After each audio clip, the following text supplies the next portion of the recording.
نحمده ونصلي على رسوله الكريم أما بعد فأعوذ بالله من الشيطان الرجيم بسم الله الرحمن الرحيم قد أفلح المؤمنون بارك الله لنا ولكم في القرآن العظيم ونفعنا به أستغفر الله لي ولكم ولسائر المسلمين إنه هو الغفور الرحيم اللهم صل وسلم على محمد النبي الأمي وعلى آله وأصحابه وبارك। আল্লাহ তাআলা আমাদেরকে আজকেও এই আয়োজন করার সুযোগ করে দিয়েছেন, এজন্য আমরা আল্লাহ তাআলার লাখো কোটি শুকর আদায় করি আলহামদুলিল্লাহ।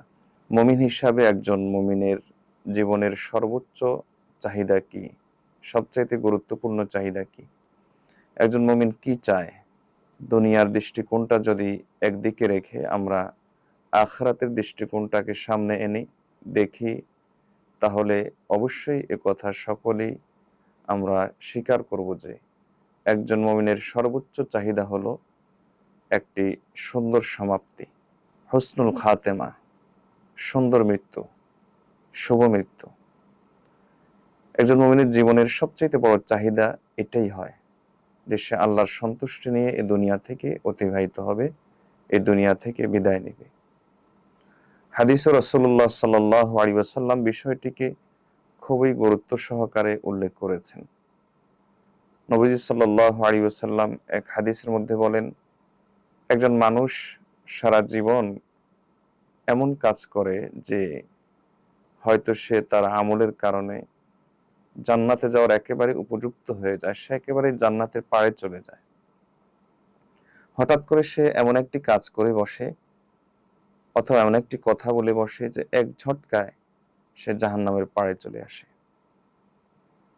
আবার বিপরীতে এমন হয়, একজন মানুষ সে হয়তো জাহান্নামের কাজই করে, গুনার ভিতরে ডুবে থাকে, হঠাৎ করে সে তার জীবনটাকে এমনভাবে পাল্টে ফেলে, জীবনের মোড় এমনভাবে ঘুরে যায়, সে একেবারে জান্নাতের পাড়ে চলে আসে। নবীজি সাল্লাল্লাহু আলাইহি ওয়াসাল্লাম এজন্য বলেন যে কারো শুভ মৃত্যু না দেখে এই মন্তব্য করে বসো না যে অমুক মনে হয় জান্নাতি অথবা অমুক মনে হয় জাহান্নামী। প্রকৃত পক্ষে সফলতা কিংবা ব্যর্থতা সেটি নির্ধারিত হবে একটি সুন্দর মৃত্যুর মাধ্যমে। ওলামায়ে কেরাম বলেছেন যে এই 10টি আমল করলে আশা করা যায় আল্লাহ তাআলা তাকে একটি শুভ মৃত্যু, হুসনুল খাতেমা দান করবেন।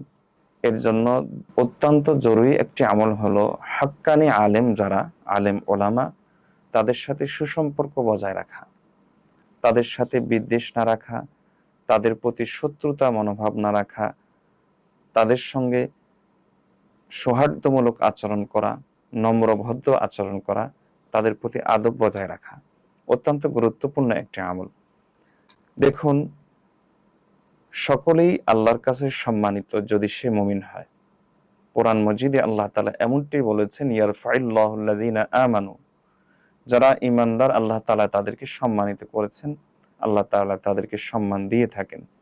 তো সকলে আল্লাহর কাছে মর্যাদাবান, সকল ঈমানদারই, কিন্তু তাদের মধ্যেও আল্লাহর কাছে বেশি মর্যাদাবান ওয়াল্লাযীনা উতুল ইলমা দারাজাত, আল্লাহ বলেন যাদেরকে আমি ইলম দান করেছি তাদের মর্যাদা আমি আল্লাহ আরো বহু গুণে বাড়িয়ে দিয়েছি।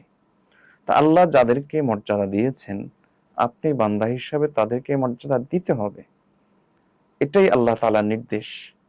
রাসূলুল্লাহ সাল্লাল্লাহু আলাইহি ওয়াসাল্লাম হাদিসের মধ্যে আলেম ওলামার অনেক ফজিলত বলেছেন, তার মধ্যে সবচেয়ে বড় ফজিলত বলেছেন ছোট্ট একটি বাক্যের মাধ্যমে, যে তারা হলো ওয়ারাসাতুল আম্বিয়া, ইন্নামাল উলামা ওয়ারাসাতুল আম্বিয়া, নবীগণের ওয়ারিস। হাফিজ ইবনুল কাইয়িম রাহিমাহুল্লাহ বলেন, ইন্না মিন আযমি খাসাইসিল উলামা আন্নাহুম ওয়ারাসাতুল আম্বিয়া, আলেমদের সবচেয়ে বড় বৈশিষ্ট্য এবং সবচেয়ে বড় গুণ এই যে আল্লাহ তাআলা তাদেরকে নবীদের ওয়ারিস বানিয়েছেন।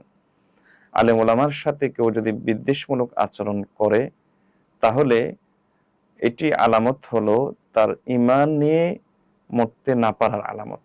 এটি আমার কথা নয়, সকল ফতোয়ার কিতাবে একটি কমন ফতোয়া এরকম আছে যে যে ব্যক্তি মান শাতামা আলিমান আও ফাকিহান বিগাইরি সাবাবিন, যে ব্যক্তি অকারণে কোনো আলেমকে অথবা কোনো ফকিহকে গালি দিবে, তার সাথে বিদ্বেষ থাকবে আলেম শ্রেণীর সাথে, ইয়াখাফু আলাইহিল কুফর, তাহলে সে কাফের হয়ে যাওয়ার আশঙ্কা থাকে এবং মৃত্যুর সময় সে বেঈমান হয়ে মরার আশঙ্কা থাকে। অত্যন্ত ভয়াবহ একটি কথা।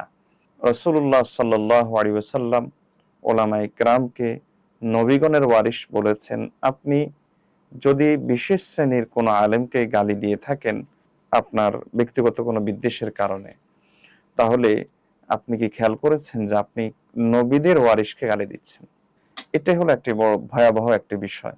এজন্য হযরতে মালিক ইবনে দিনার রাহমাতুল্লাহ আলাইহি বলতেন, ইন্না মিন আশাররিন নাস, মানুষের মধ্যে সবচেয়ে নিকৃষ্ট হলো ওই ব্যক্তি, যে ব্যক্তি আইয়াকা ফিস সালিহিন, যে ব্যক্তি তার জবানকে দরাজ করে নেক জামাত, নেক মানুষ যারা তাদের পিছনে যে ব্যক্তি আবল তাবল কথা বলে, এটা সেটা বলে, সে হলো সমাজের সবচেয়ে নিকৃষ্ট।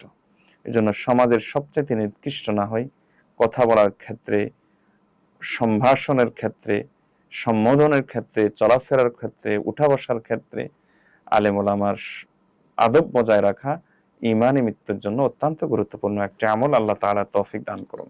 শুভ মৃত্যুর জন্য, সুন্দর মৃত্যুর জন্য ৯ নম্বর আমল হলো আল্লাহ ওয়ালাদের সোহবত, নেক মানুষ, ভালো মানুষের সংস্পর্শ। আপনি ভালো মানুষের সংস্পর্শে যত বেশি আসবেন, আল্লাহ ওয়ালাদের সোহবতে যত বেশি আসবেন, তাদের সাথে যত বেশি উঠা বসা করবেন, চলাফেরা করবেন, রাসূলুল্লাহ সাল্লাল্লাহু আলাইহি ওয়াসাল্লাম বলেন যে লা ইয়াশকা বিহি জালিসুহুম, যে সে ব্যক্তি কখনো ব্যর্থ হবে না, দুর্ভাগা হবে না, হতভাগা হবে না। একজন আল্লাহর ওলিকে জিজ্ঞেস করা হয়েছিল, আচ্ছা, মা বাবার চেহারা দেখলে বাইতুল্লাহ দেখার সওয়াব পাওয়া যায়, নেক মানুষ দেখলে কি পাওয়া যায়? তখন তিনি খুব সুন্দর করে বলেছিলেন, মা বাবার চেহারা দেখলে বাইতুল্লাহ দেখার সওয়াব পাওয়া যায়, হাদিসে এমনটি আছে। আর একজন আল্লাহওয়ালা নেক মানুষকে দেখলে আল্লাহকে পাওয়া যায়, আল্লাহ তাআলার সন্তুষ্টি পাওয়া যায়। এজন্য এটিও একটি গুরুত্বপূর্ণ আমল। আল্লাহ আমাদেরকে আমলটি করার তৌফিক দান করুন। নম্বর ১০, শুভ মৃত্যুর জন্য অত্যন্ত গুরুত্বপূর্ণ একটি আমল হলো যে ওই পরিবেশ এড়িয়ে চলা, যে পরিবেশে থাকলে আপনি ঈমান হারা হওয়ার আশঙ্কা থাকে, ওই পরিবেশ এড়িয়ে চলা। এটিও একটি অত্যন্ত গুরুত্বপূর্ণ আমল। হাদিসে রাসূলুল্লাহ সাল্লাল্লাহু আলাইহি ওয়াসাল্লাম বলেছেন যে মান জামা আল মুশরিকা ওয়া সাকানা মাআহু ফাইন্নাহু মিনহু, যে ব্যক্তি মুশরিকদের সাথে বসবাস করে, তাদের সাথে চলাফেরা করে, একটা সময় পরিবেশ তাকে ধরবে এবং সে ঈমান হারা হয়ে মরতে পারে। এজন্য এটিও অত্যন্ত জরুরি আমল। আল্লাহ আমাদেরকে এই আমলটি করার তৌফিক দান করুন।